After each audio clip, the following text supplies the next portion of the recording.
What is going on, everybody? Welcome to the Dynasty Pulse with Grindberg and Bigz, who's on assignment. And we got Schultzy here as usual, and Chev, who's now our new partner. Welcome back, Chev.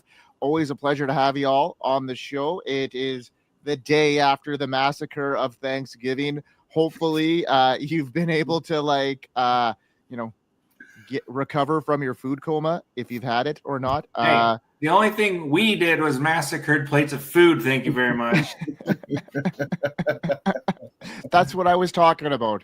All right. But yeah, the food massacre was probably had and gone. And let's go. Let's talk about some football. A couple games went down, and we need to talk about them. We got stock up, stock down, like we always do on our Dynasty Pulse, and we got our starts and sits. So let's start it off. How you guys doing? I'll start with you, Chev. How you doing tonight, buddy? Fantastic. I just went to see Moana 2. As I told you before we started recording, it was amazing. 10 out of 10 would recommend. Obviously that's going to be a new Disney franchise, whatever, sequel thing. So go see Moana 2, # not a sponsor. But yeah, that's what I was doing with my afternoon instead of watching Cowboys Giants.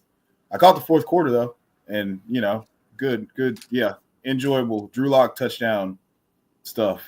Yeah. Woohoo. Yeah. It was, if you had some, it was good background music, essentially, is what it was, that game. You can kind of go in and out of it, see a play here and there, but and mingle with your family. Schultzy, how about you? How was your day, man? Well, next weekend, I traveled back home to Indiana to see family, but today I was just with my son and had a great day. Sweet. Took myself a Thanksgiving meal. I took a nap during the first quarter of that afternoon game. Good day. Sounds like a perfect day. Well, let's get into the Pulse, and let's talk about that first game because a couple storylines there. The Lions edged out the Bears 23-20. Jared Goff threw for 2 touchdowns. Jahmyr Gibbs ran for over 90 yards, solidifying his RB1 status. We got Sam Laporta scoring twice. Remains a touchdown-dependent play. Goff is a solid QB1. Just needs a little bit better red zone execution to get those higher ceilings, but they execute well in the red zone outside of their run game because that run game is electric.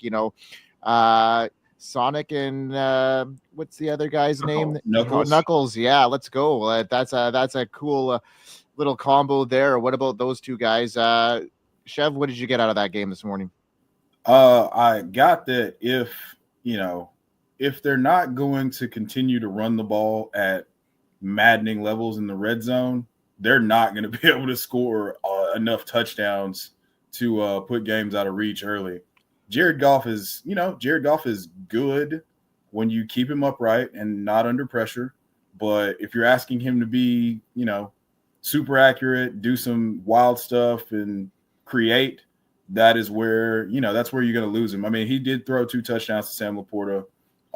Those were beautifully designed plays. But other than that, they were just really inefficient in the red zone. And then once Caleb got rolling, which, by the way, I'm gonna go change the show doc. Yeah, I'm gonna go ahead. Yeah, hold on. I'm gonna add this right now. Yeah. So yeah, once Caleb got rolling, it was it's so fun to watch. I personally believe that he is truly generational. So seeing that second half, I felt great about it. But yeah, those running backs. And did you see their cleats? Yeah. I tweeted it from the account. They had Sonic and Knuckles themed cleats. Yeah. So yeah, it was a fun time. I mean, David Montgomery and Jahmyr Gibbs, both RB1s. If you can get them somehow in Dynasty, do so. Full stop. Yeah. Well, let's go to the other side of the ball. You talked about Caleb Williams a little bit here, but Schultzy, let's get your take. He showed flashes of brilliance for the Bears, especially in that second half. Threw for over 300 yards. His connection for Keenan Allen, who posted, 2 touchdowns, was a key to the Bears' comeback. While Williams, second half performance is promising, the Lions' depleted defense should be taken into account. Allen is a must-start wide receiver too moving forward. It looks like now this offense is starting to come around. So, Schultzy, what's your take on Caleb Williams' big second half? Well, the new offensive coordinator, I don't even know the name of who the new guy is, but the changes clearly made a huge difference here. I tweeted last week after who did the Bears play last week? I am my blank. Vikings. The Vikings. Oh yeah. After that game, watching Caleb struggle early in the year and then starting to watch him figure it out right now. And then you got Jaden Daniels, who's the complete opposite of that, where he jumped out, was just shredding people, and then the league, it looks like the league is starting to figure him out a little bit. It's very telling about those two guys as prospects to me, and I'm with Chev here that I want all the Caleb Williams. He's showing right now that this is the dude they were after. The fact that first half was that garbage. And then he turned around on the road down 20 points or whatever it was against probably maybe the best team in the league. And very easily could have won. And he shredded them too. I mean, it was God. He got his knees wrecked out and then just threw an absolute rocket for a touchdown. I mean, this kid has balls, man. Big fan. I'd be buying him too. So this is a really cool one that I saw the other day, and I can't get it out of my head for the hell of me. And I think our league, the NFL, is in great hands moving forward with three of these guys. And you look at these comparisons that, was brought to my attention, and it's hard to look back from it. So you got Jaden Daniels, who looks eerily similar to someone like Lamar Jackson, right? And then you got, Drake May, who's almost like the Josh Allen clone. And then who are we just talking about there? Caleb Williams, the Mahomes clone. So you got three guys that, are prolific, top quarterback tier guys, and then you got these three rookies who, have some very striking similarities to these guys. So I think our league is in great hands, and these teams that have struggled, like the Patriots, like the Commanders, they're in good hands now, and the Bears as well. Like I could see this happening and a quick change for next year for sure for all three of those teams. If we love that. We absolutely love that. Thomas Brown is the Bears offensive coordinator that took over, by the way. Okay. He was in Carolina last year, but I mean, that cupboard was beyond bare for Bryce Young, which we'll get into that later. I feel like they just couldn't get into a rhythm, which happens sometimes. Like they just couldn't stay on the field, like couldn't get through their first 15 script in the first half because the Lions were pounding their defense into submission. But in the second half, buddy, you saw everything that made Caleb Williams the number one overall pick, unquestionably. Like there was never a question as to whether or not what direction the Bears were going to go in. And it's not that he's bad. Like he was bad to begin with. They just weren't putting the pieces in the right places to succeed or giving him options to create anything useful inside or outside the pocket. So these last few weeks have been extremely vindicating. I wasn't really worried.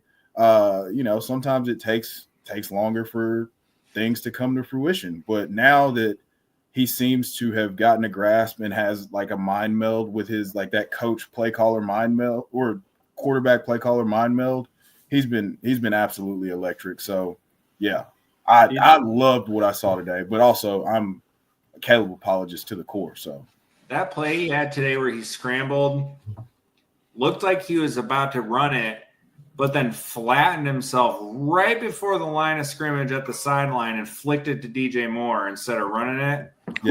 Yeah.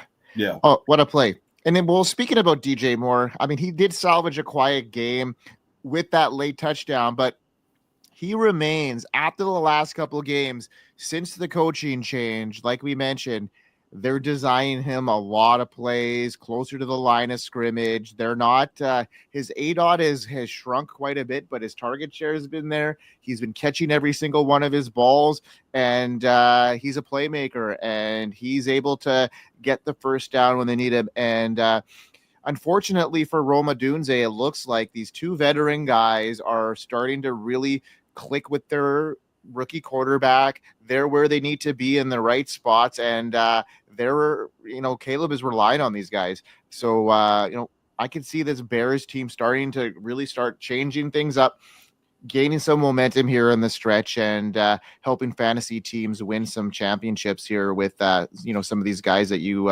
were pretty much leaving for out to dry with that offensive line, and now it's come around, and the bye really helped, but also the coaching change and the new the new mantra of that offense has definitely changed. So I like it, guys.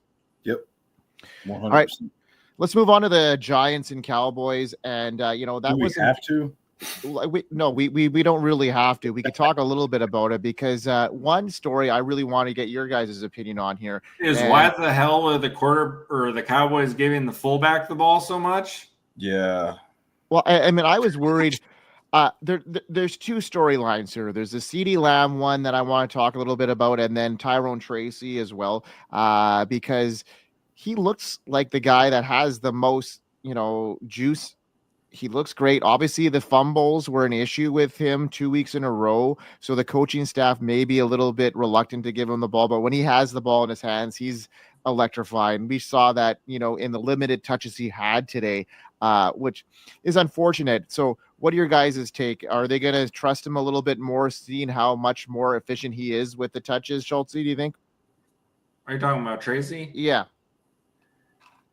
I hope so, man. Like, what else is there? Like, what's the point of giving Singletary the bulk right now? Like, I don't know. You got this young rookie who he's new at running back, but he's flashed, man. And I get the struggles have been there with the ball security, but he's not going to work through it by not playing.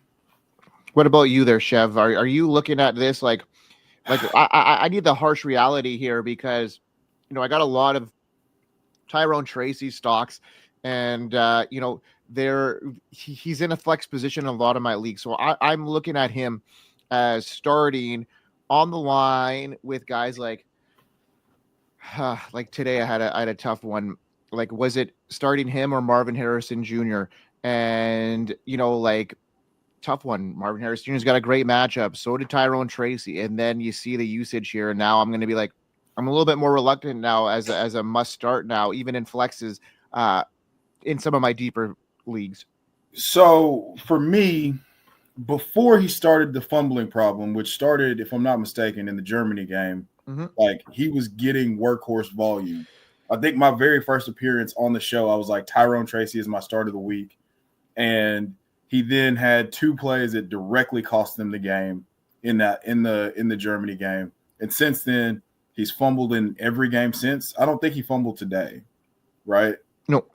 He did not fumble today, which is good. So hopefully we'll see it start to kind of level back out to where Devin Singletary is now the secondary option instead of taking more of those carries.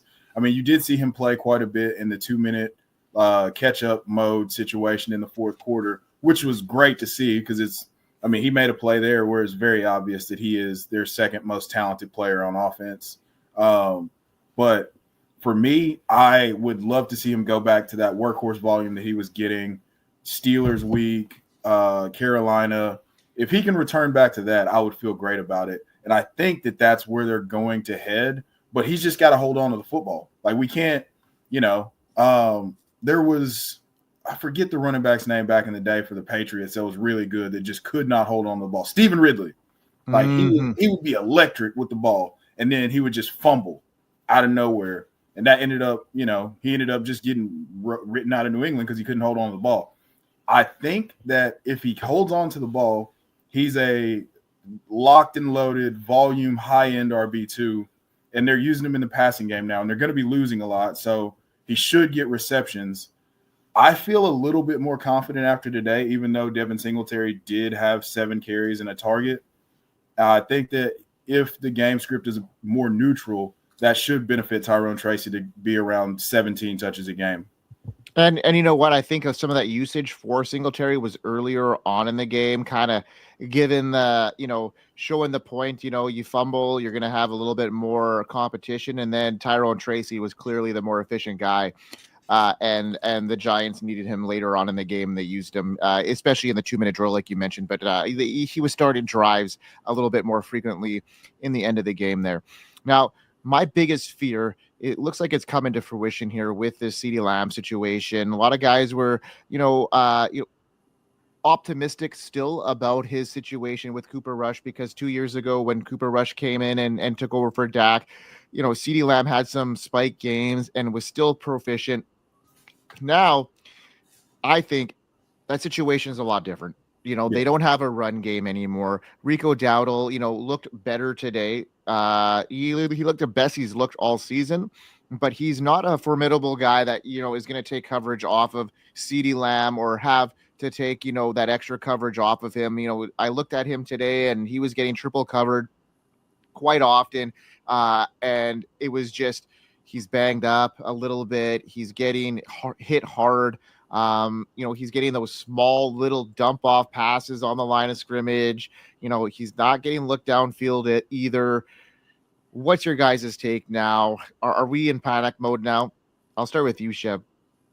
Yes, 100% panic mode. I think that this is turning into what could be a lost season for CeeDee Lamb. I mean, right now he's leading the league in receptions, but does it feel that way? Like, if you have CeeDee Lamb, I have him in 2 or 3 leagues, and it does not feel that way at all. It's not one of those things where you're getting more so like wide receiver 1 performances. Like I said, this is the 2024 version of what we went through with Jamar Chase last year. But I think it could be even lower upside than that because of the fact that he's not going to get crazy volume, and it doesn't look like he's going to make spectacular plays that win you your week. So more of a wide receiver 18 to 24-ish than, bona fide wide receiver 1 that you were expecting when you drafted him, potentially number 1 overall. So super cool. But with that being said, if you can go get him from a team that sucks and wants to rebuild in Dynasty, 1,000% do that. Pay whatever it takes. Yeah. I mean, in redraft, we know his situations in bleak. So like I think it was a couple of weeks ago on this show, I was talking about guys that we were, throwing up as trade bait there. And, when I mentioned Terry McLaurin, I got scoffed at, and I was like, I'm taking that trade right now. It would have paid off. Like you said, Chev, 18 to 24 range for wide receiver. He's hurting all the teams I drafted him on. Like, every team that I have CeeDee Lamb on, I'm struggling because of that, because I had him in, a lot of leagues. I think I'm in 4 places, 4 or 5 spots, and all those leagues I'm struggling in because of that fact, because he's such a high value draft pick. And when they're not performing to that, it really hurts your lineup. Yeah. I mean, like I said, I offered a guy CeeDee Lamb in redraft for George Pickens, and he just rejected it immediately. So, but he also knows how much I love George Pickens, so he's probably trying to gouge me. There you go. You got anything to add to that there, Schultzy? I think 18 to 24 range is probably pretty reasonable for him, which still puts you as you're still starting him. Mm-hmm. I think tonight is in a somewhat of an anomaly game because first game since week 5 that he hasn't seen double-digit targets, and that includes all the Cooper Rush work. He had a couple bad drops tonight, which if you look back on his career, that happens where he just has that game where he's going to put a couple on the ground and you're like, what the hell, dude? Like, you might be the best receiver in the game. What are you doing? But it's not the first time we've seen him do that in a game. So it doesn't bother me. I don't know. I feel like this one was a little bit of an anomaly. I mean, I'm not saying he's wide receiver 1 stuff, but I think 18 to 24 does feel about right, and I'm still comfortable playing him. Yeah, fair enough. All right. You can't turn away from 10 double-digit targets on a consistent basis. Of course not. Yeah, definitely not. All right, let's move on to let's get into stock up, stock down, because this is a fun segment here, folks. Okay, so Schultzy, let's start with you. Who do you got as your stock up this week? Well, I'm going to talk about Bucky Irving again because I love him. And the reason I love this guy is he's just a damn good football player. It makes people miss, and he's getting opportunity. And if I'm gonna let me pull up his sleeper thing, but he's racked up double-digit fantasy points. I can tell you he's averaging over 15 points per game since like week 7. Yeah, that's pretty damn awesome. Yeah. I mean, he's just proved it. Like I loved him coming in the draft because he makes people miss. He's super elusive, and all of that is completely translated. I think he's personally better than Rachaad White. I don't think there's a question about that at this point, unfortunately for me. Right. And, you know, look at this. His 1, 2, 3, 4, 5, 6. Good Lord. It's like, I think 6 out of his last 8 games he's posted at double-digit fantasy points, and this is in the middle of being muddled. Like, I mean, the takeover happened last Sunday. Like, yeah.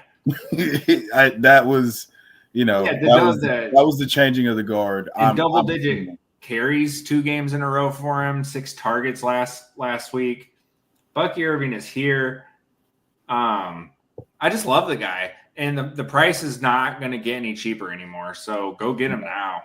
So where are we ranking him now as a dynasty running back, guys? Like how is he now coming into terms as far as we see his upside?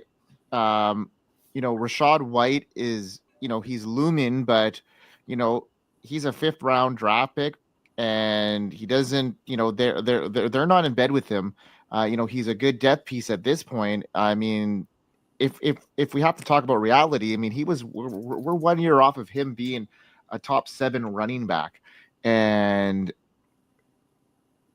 where is Rachaad White now? Where is Bucky Irving? This is going to be a very hard one to kind of decipher after this season goes down. Well, I mean, right now Bucky Irving's running back 22, and this is in half PPR. I feel solid ranking him in that, like, right around there for Dynasty at this point. Would you don't feel comfortable going higher? Yeah, that's what I'm saying. I would say I think I like him as just a running back, calling him running back 2. No, for sure running back 2, but like more in that like 16, 15, like close to top 15. Oh, I think it's totally fair. Yeah. Yeah. Close to top he's in a good offense. He's tied to a good quarterback at this point. If Rachaad White goes away, Bucky Irving would be like in the same vein as Chase Brown rest of season. Totally fair. Yeah. I got a good one then. Bucky Irving, the guy who we're talking about right now, in depth, or Travis Etienne? Bucky. Man, that's right now. It's hard to make that call because my big thing with Etienne is like I just need to know what the future looks like. Like, let's say Jags hire Ben Johnson. Oh, I'm taking Etienne all day, every day over Bucky Irving. Yeah, that's fair. That's fair. So, like, that's a really hard one for me right now. I think you got to take Irving at the moment, though, but with the caveat of coaching changes could swing that. Well, I think that either way, I mean, Travis Etienne is going to be in a better situation next year. Is he though? I think he will be. Yeah, I think. So the reason I asked that, not to cut you off, but the reason I asked that is because he's going his 5th year option, new coaching staff, probably new GM with no loyalty to him. Tank Bigsby has put on film that he is the better running back in the backfield. That like there's for me, the biggest fear is that he gets traded to a situation that's either just like the one he is now or worse than what he's in now. And they don't have any sort of financial commitment to him anymore. Like there's too much contract certainty with Bucky Irving and that role moving forward, even if they bring in a new offensive coordinator, as opposed to all of the change organizationally with the Jaguars that would make me feel way less comfortable with anything to do with Travis Etienne right now. I just think for me personally, situations are very fluctuating. I look at draft capital. Absolutely. I look at talent a lot more, and situations could change at a drop of a dime. And Travis Etienne could be in a role, if he gets traded, he could be that lead guy in a bell cow role. There's so many variables. That's why I asked this question. I'm not a Etienne truther. I was actually like last year, very much against Travis Etienne, thinking Tank Bigsby was going to do that last year.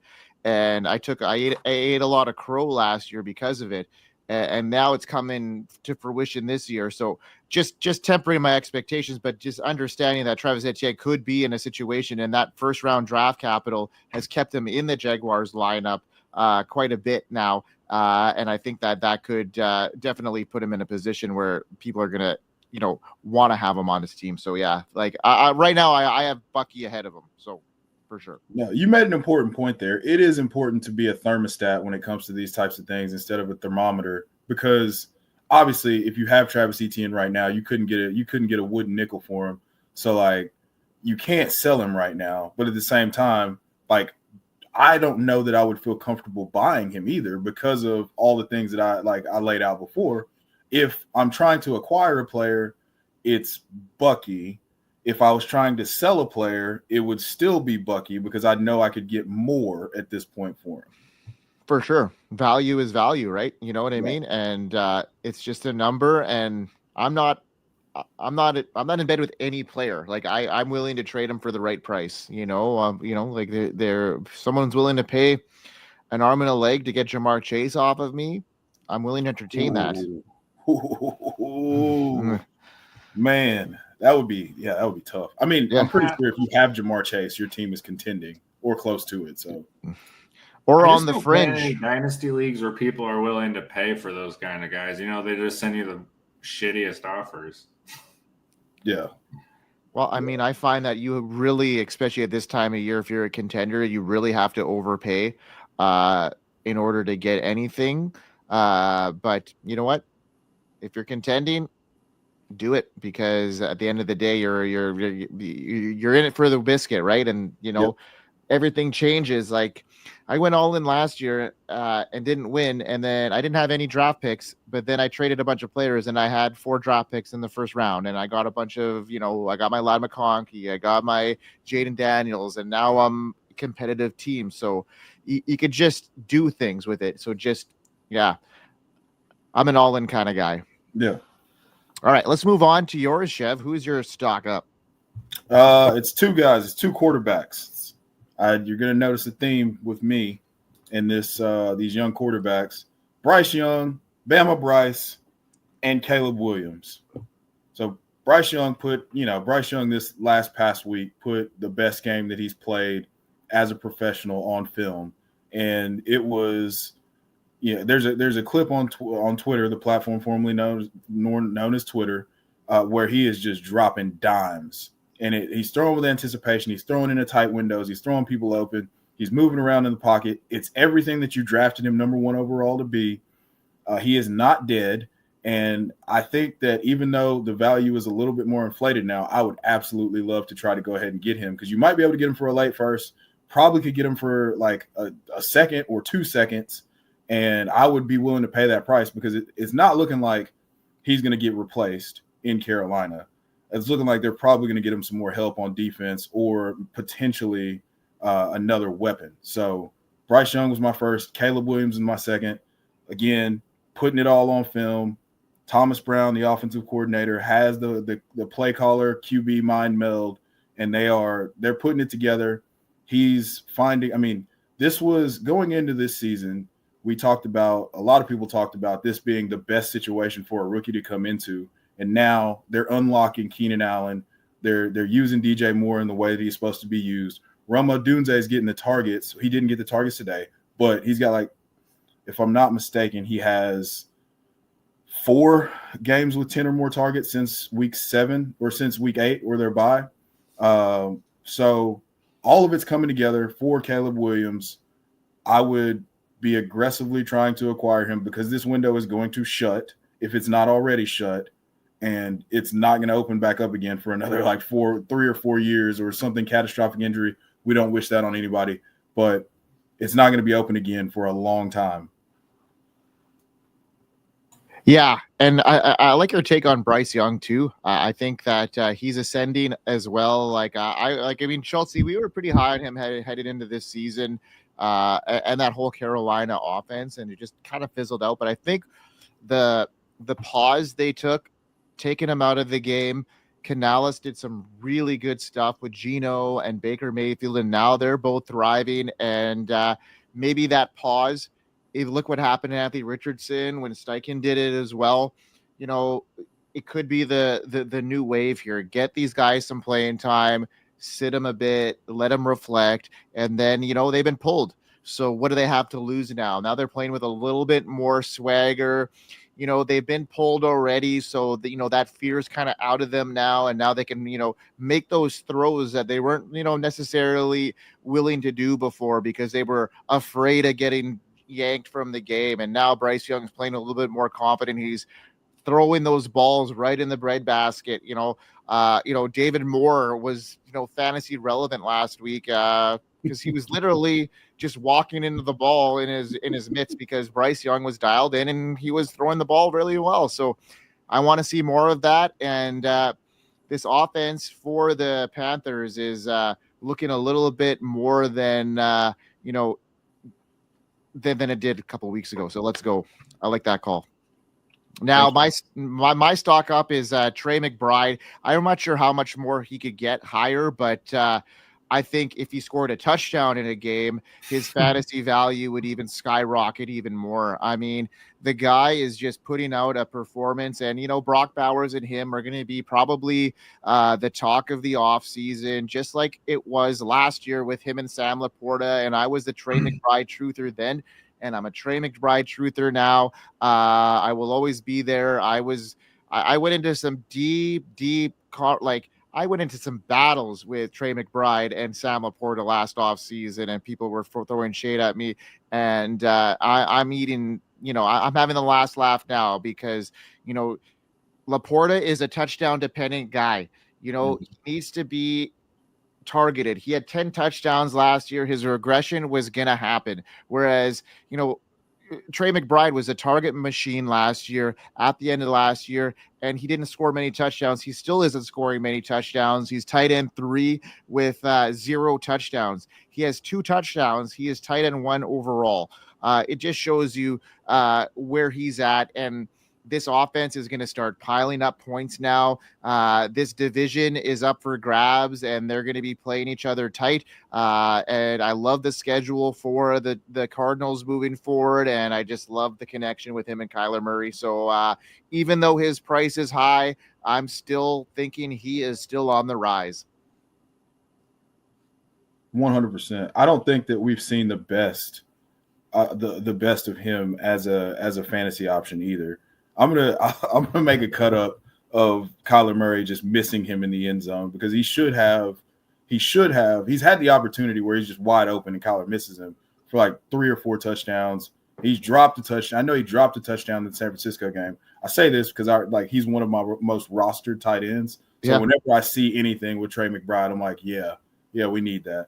And then going back to last year, I think he had like 4 or 5 games of 8 receptions and 80 yards, and only I think maybe Travis Kelce was the only other tight end to have more than 2. So he's locked in for volume. We just need the touchdown regression to hit.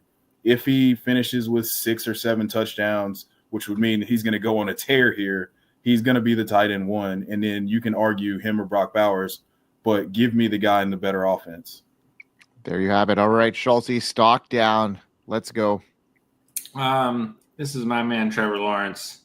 And stock down because his price has probably plummeted. Like from the time he's got drafted till now, I would be willing to bet this is as low as it's gotten. And that includes all the rookie year struggles under Urban. With the injury now and just with how the offenses look this year, like who wants to buy this guy? Well, I do. Well, obviously it's because I'm a Jags fan, but everything about what Trevor does on the field and on film is still phenomenal. They have a very competent NFL backup quarterback in Mac Jones, and this offense has churned out 300 yards in 2 games. It's been abysmal under Mac Jones. And that just shows you how impressive Trevor is and like how valuable he is, that he's turned this archaic scheme that Doug runs.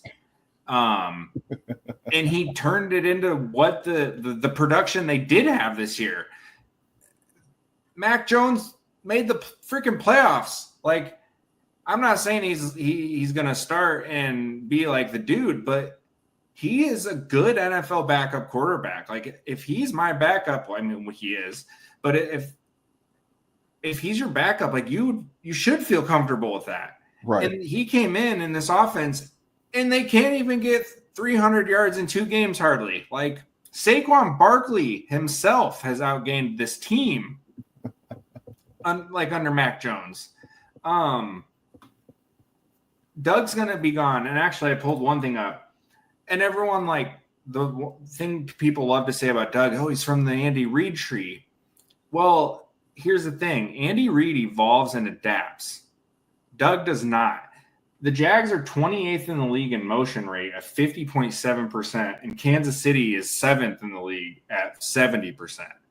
Andy Reid evolves and adapts. Doug does the same shit. He's running the exact same offense as his first year in Jacksonville. People figured it out. He doesn't evolve. He doesn't adapt. He's going to be gone. Now, step in Ben Johnson, Liam Cohen, someone who knows how to, draw X's and O's up and actually like write a game plan and utilize their skill. Trevor's going to explode next season. Go buy him. Love that call. All right. I'm sick of talking about Trevor. I don't know where I'm at with him yet. I'm so like he's a guy that like I got lost in his Vidal Sassoon hair because I don't know, man. This year there's a couple guys that I wish I didn't draft, and Trevor Lawrence was one of them this year. So for sure, yeah. So I'm gonna tread carefully next year with all the stuff that is being told, all the stuff like it's the same stuff I was told this offseason. So I'm gonna be a little bit worried. I'm not gonna lie. Hey, take it from Kevin O'Connell when he said coaches or young quarterbacks don't fail coaches and organizations. It's the other way around. All right, Chev. Let's talk about your stock down. It's Deebo Samuel. It is Deebo Samuel. And the reason being is we're not seeing the same type of usage that would lend itself to him being a fantasy relevant option. And he's not at the age cliff, but he's at the contract cliff for the 49ers. And I would say he is at that age cliff considering his wear and tear he had at the running back position. So when you think about how much run he had in that position, you kind of maybe take that age cliff down a little bit for his wide receiver, in my opinion. Sorry, I didn't mean to interrupt you there, but I just wanted to get that in because I think he's close to that age cliff now when you think of how much he ran the ball. That's fine. So I mean, it's probably like 175 carries over the course of his career, if I like, give or take. I'm not as concerned about that as I am with the fact that the 49ers have a bunch of money tied up and they have to pay Brock Purdy this year. So for me, Deebo Samuel kind of ends up as the odd man out because of the fact that they paid Brandon Ayuk $120 million. They drafted Ricky Pearsall in the first round. They gave Juwan Jennings a 3-year, $15 million extension. Everything tells you that they're going to move on from one of these guys, and it's not going to be the guy that they just gave $120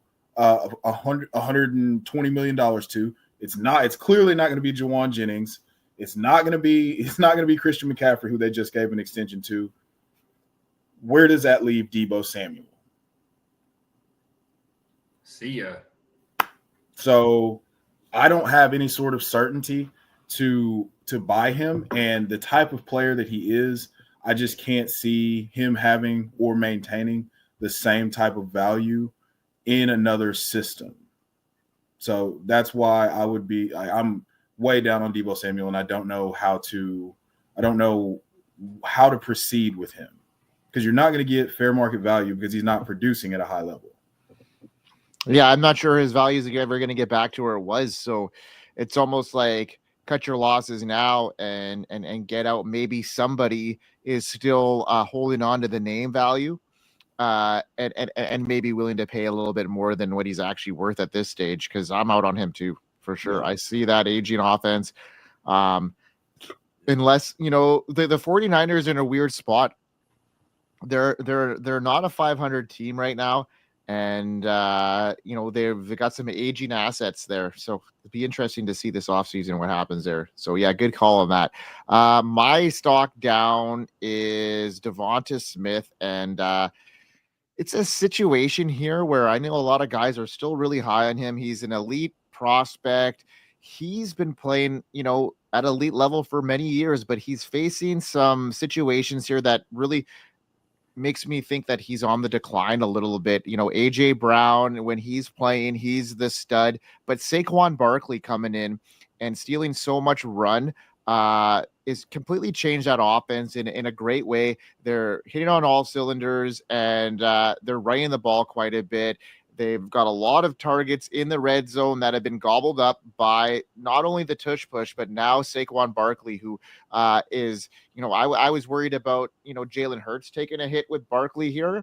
I didn't even think that they could score just as many points in the red zone, but if not more. But they're just not throwing the ball now. They're just not throwing the ball. They don't need to throw the ball there. They're just so prolific. Jalen Hurts is getting his eat, and then Saquon Barkley is too. So, and AJ Brown is as well. So they just say AJ Brown deep. Yeah. Yeah. So it just means that there's not as many mouths to feed. And Devonta Smith was ranked as a top 15 wide receiver headed into this year in Dynasty. And if you can, take that and make some, improve that, I would be trying to do that right now, because honestly, I see this being something that is going to be the staple for the Eagles for a couple more years. I think what they see, having a prolific running back there. AJ Brown is still in the prime of his career. And I think now Devonta Smith is just going to be like a more complimentary guy rather than a guy that's going to steal you a game or two here and there. I agree. I mean, I don't, they're dead last in the league in pass rate over expectation.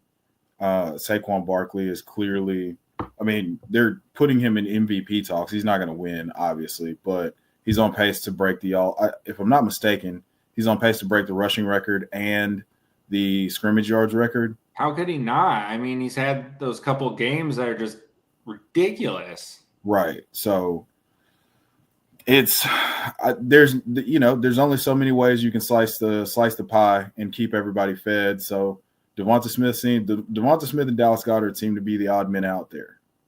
And speaking of the pass rate thing, AJ Brown's like 7th in the league in reception yards on like 50 receptions. Like when you look at the list, he's like 25 receptions less than everybody else on the list.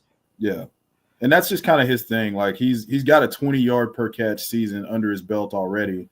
And I think this is just, he's a freak athlete. I love AJ Brown so much. But he doesn't need a ton of volume because he can score from anywhere. And he's one of the best contested catch guys. He's one of the best deep downfield guys. He's just one of the best receivers in the league. So he's going to get his. Whoever designed and ran the offense at Ole Miss, who had him and DK Metcalf, they don't deserve a job in football ever again. Oh, dude, no. It was him, DK Metcalf, and Van Jefferson, and another guy who played for the Elijah Moore. Yes. And there was another guy. They're like, so all 5 receivers that were in that wide receiver room played professional football, and they were still bad. Right. That's insane. Yeah. Good wide receiver scouts. Yeah. All right, let's get into our starts and sits. We're 45 minutes in, so let's rock this through here. Schultzy, who's your start of the week? Kyler Murray. Vikings get trashed in the secondary. I think this game's got potential to be a real barn burner. Give me all the Kyler. Yeah. I like that. I like this situation a lot. I love the indoor games at this stage of the year because these outdoor games are starting to come into play now. It's starting to get colder, and these lower scoring games start happening. And now these dome games are becoming a little bit more important for fantasy football. So I like that call there. What about you, Chev? Who's your start of the week? George Pickens. He does very, like, as someone who is the George Pickens truther, I've studied what he's done against the Bengals in his career, and it's going to be diabolical this Sunday. All right, man. I can't wait. I got him in a couple lineups, just salivating. And another guy I have in a couple lineups that was on the verge of not being in my lineup a lot of the time, and now he's just almost a must start, and that's Bucky Irving. And he is like Schultzy talks about him all the time. I don't have to talk too much about him, but he's, despite sharing the backfield, he's proven to be reliable, and he's just not a rusher. He can receive the ball as well. His workload is increasing. The Bucs offense is strong and showing even more potential. He's ready to continue his upward trend. He's had 27 fantasy points last week. He's just electrifying all odds right now. I wasn't very high on him headed into this season. Schultzy knows that. I was worried about his combine, metrics and all that kind of stuff. I actually liked Bucky Irving before the combine. Don't get me wrong, but the combine really hurt his stats, and maybe I should be less invested in the combine and more, take into account what I actually see with my eyes, because before the combine I had shorts made. I was in on Bucky Irving, and then the combine hit, and I just it faded. And that slow 40 time really hurt my odds, but now I'm changed my mind, and Bucky's starting this week for me. Let's go Bucky Irving. I faded him because of the landing spot, because I love Rachaad White so much, and that was wrong. I love Bucky Irving. I've said this before. I thought he was going to go to Dallas. I 100% thought he was going to go to Dallas and just take over that backfield. And then I thought to myself, well, he's not going to beat out Rachaad White, because Rachaad White's great at catching the ball. And he just so happens to be way better than Rachaad White at running the ball. So, and he can catch the ball just as good. So, yeah, that great call. Love that. One thing, every time I watched him, it was just like all I could come up with, like, this dude's just a damn good football player. Yep. He's just a good football player. 100%. Yes. He flashed in a way, like on tape at Oregon, every single time that he had an opportunity with the football. It was electrifying. So yeah, that's bad process by me to fade him just because I love Rachaad White so much. Yeah, you know what? I think the Rachaad White cloud had me too. I mean, honestly, like, I saw what he did last year. He wasn't very efficient, but he was a top scorer, and I was foolish not to think that the NFL wouldn't, and the Bucs, they invested draft capital in Bucky Irving. I should have known, and I should have known better. But let's move on to our sits, because our managers need to know who we got on our bench this week. Schultzy, start with you, Ben. So this one's going to be a little crazy to some, but I'm pretty comfortable benching Joe Burrow this week. He's got a hard matchup against the Steelers. Weather's changing. It's getting cold here. And the big reason here is, one, the matchup, pass rush for the Steelers. That's like your big ticket to stopping Joe Burrow, is get after him. I think they're going to do that. 2, wrist injury. This is a scary injury for Burrow, and he took a hit early in that Sunday night game that you could tell kind of re-aggravated it some. He only ended up completing like 56% of his passes. So the accuracy coming along with that is a little bit of a concern. He had a huge game against the Chargers, don't get me wrong.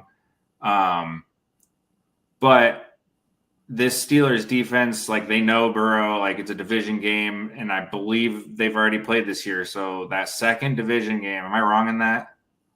I think they played.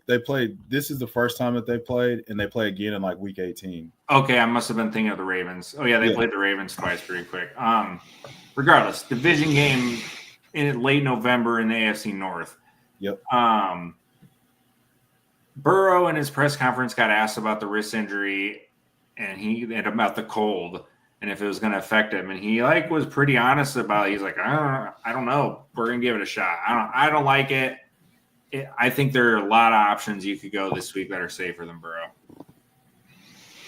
Yeah, I mean, I'm gonna have a hard time sitting Joe Burrow if he's in my lineup.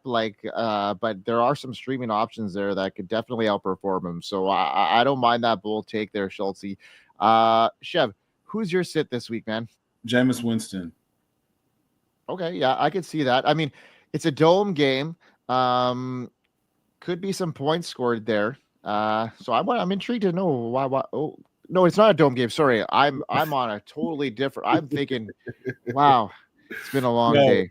They're at Denver. They're at Denver. Yes, that's a tough one. They're not going to have Cedric Tillman. They're not. They don't have any sort of running game. Vance Joseph has been dialing it up. They play man coverage at one. They play. If I'm not mistaken, they play man coverage at one of the highest rates in the NFL, and that is a recipe for disaster when you couple that with a pass rush and Jameis having to make decisions in the heat of the moment.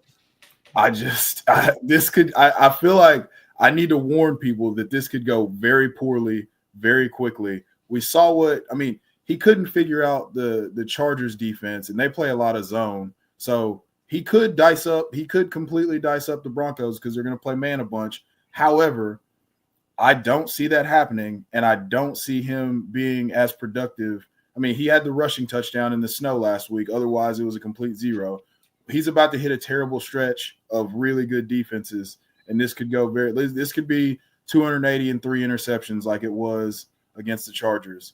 And, he might luck into a touchdown, but I can't say, hey, bank on 280 and 1 from Jameis and be happy with it, because you're not going to be happy with it because none of your fantasy options are going to get home. Yeah, no, that's a fair call. Yeah, absolutely. I'm his stretch of games, the outdoors, all these things play into account. And yeah, Jameis Winston definitely is a sit this week for me as well. All right, my sit is any sort of commander running back headed into this week. They're facing a tough defense, right, Chev? In the Tennessee Titans, they rank really high against opposing running backs, and I am not anywhere near this situation right now. Brian Robinson's ankle injury could pose a threat. We don't know what's happening with that. It could linger. He did practice on Wednesday, but it's still unclear how it'll affect his game against that stout Titans defense. Austin Eckler is in concussion protocol, so I'm not expecting him to be playing. And Jerry McNichols has come in at times, has shown that he can play, but against the Titans defense, I'm worried about this. I'm not starting Brian Robinson Jr. if he plays because of that ankle injury and against that Titans defense. So I'm not starting any Commanders running backs if I have any other options. In a week where there's a full slate, I think there's some better options out there. I agree. Yeah. There's no reason to do that to yourself unless you just like not scoring fantasy points. There you have it. From the legendary ball knower, we know what's going on. Chev, man. Fucking right. I love it. All right, folks. 54 minutes in. We've covered all the breaking news of the week and our starts and sits, some stock up, stock down, some interesting conversations. It's always a pleasure having y'all on the show.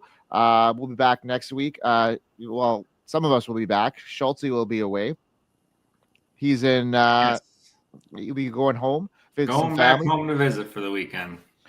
If Bigz is still alive after his nacho experience, he'll be back. And then we have a new guest coming on that is going to be a frequent on here is Jeremiah from the news desk on Player Profile. He's going to join us as well. Yeah, so we've invited Jeremiah on the show. So you know what? it's going to be like a 5-way thing where anytime one of us gets on, we'll try and make a show happen. So, it might not be all of us every week, but it'll be some of us every week. So, keep tuning into the Dynasty Pulse on the Fantasy Football Plus Network and the Undroppables Network. We're so privileged to have you all kind of tune in and join us every week. It's been a fun ride. Schultzy, Chev, thanks for coming back and joining us once again. Schultzy, tell everybody where they can find you and all your stuff, my man. Oh, go find me on the old Twitter machine at Schultzy, but instead of an L, it's a 1. So you can look down there on the screen and you can figure it out. There you have it. Now, Chev, you're a busy man these days. Tell everybody what you're doing and where you can find all your great work. So you can find me on the platform formerly known as Twitter at Chev90. You can follow the podcast, 2 Guys, 1 Pod, FF on X and Blue Sky, or, whatever other social media that you use. I'm on the news desk with Bigz on Friday nights and Titans Uncovered, which will drop tomorrow, I guess, Grindberg? Yeah, let's go. So we'll drop that tomorrow. But yeah, tune in. Yeah, man. We're popping, and then you can find me and Bigz and all our shit everywhere. As long as you're on YouTube, you'll probably we'll find our face somewhere on there. So yeah, thanks for tuning into the Pulse, and then next week we'll be back with more action, more stock up, more stock down, and definitely some more fun here. So from all of us on the Dynasty Pulse, let's get it. Let's get it. Week 13. We hope you win, folks. We hope you win. Yeah.